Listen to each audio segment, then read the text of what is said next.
নমস্কার, শুভ সন্ধ্যা। নিউজ ভ্যানগার্ডের পর্দায় আপনাদের প্রত্যেককে স্বাগত। এই মুহূর্তের গুরুত্বপূর্ণ সব খবর নিয়ে আপনাদের সঙ্গে আমি রয়েছি শতাব্দী।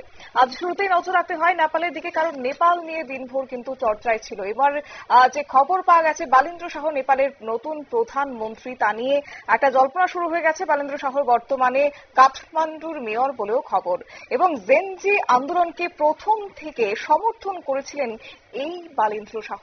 জানবো এই প্রসঙ্গে বিস্তারিত। আমাদের সঙ্গে যুক্ত হয়েছে প্রতিনিধি সোমনাথ মুখোপাধ্যায়। সোমনাথ, কি জানতে পারছো? দেখো, আমরা জানি যে গত সোমবার গতকাল থেকে কিন্তু নেপাল কার্যত অগ্নিগর্ভ। আজকে সেখান থেকে প্রধানমন্ত্রী ওলি কিন্তু ইস্তফা দিয়ে কার্যত পালিয়ে গেছে। উপপ্রধানমন্ত্রীকে কিন্তু রীতিমতো মারধর করা হয়েছে এবং সেই মারধর থেকে রক্ষা পায়নি তার স্ত্রীও। এই অবস্থাতে নেপালে কি হবে? সেনা শাসন হবে না আবার নতুন করে গণতন্ত্র প্রতিষ্ঠা হবে? সেটা নিয়ে কিন্তু একটা রীতিমতো চর্চার মধ্যে শুরু হয়েছে।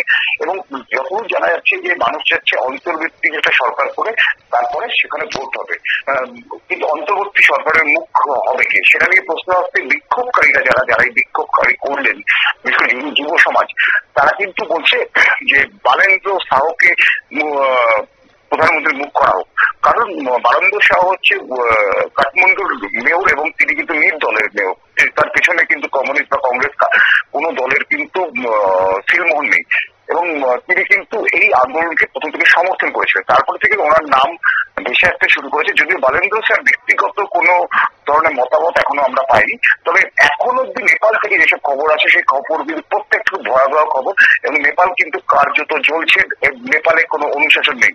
এবং পৃথিবীর মধ্যে পাকিস্তানের পর পর আরেকটি দেশ, আমাদের দক্ষিণ পূর্ব এশিয়ার পাকিস্তানের পর আরেকটি দেশ, সেটা হল নেপাল, যেখানে গণতন্ত্র প্রতিষ্ঠা হওয়ার পরে 5 বছর কোনো প্রধানমন্ত্রী থাকতে পারলো না।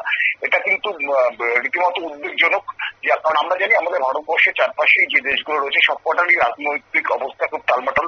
আমরা জানি শ্রীলঙ্কাকে দেখেছি, আমরা বাংলাদেশকে দেখেছি গত বছর, এবছর আবার নেপালকে দেখলাম। আর পাকিস্তানের রাজনৈতিক নিয়ে নতুন করে মানুষকে কিছু জানানোর কিছু নেই, কারণ সবাই জানে পাকিস্তানের প্রধানমন্ত্রীকে জেলে ঢুকে দেওয়া হচ্ছে।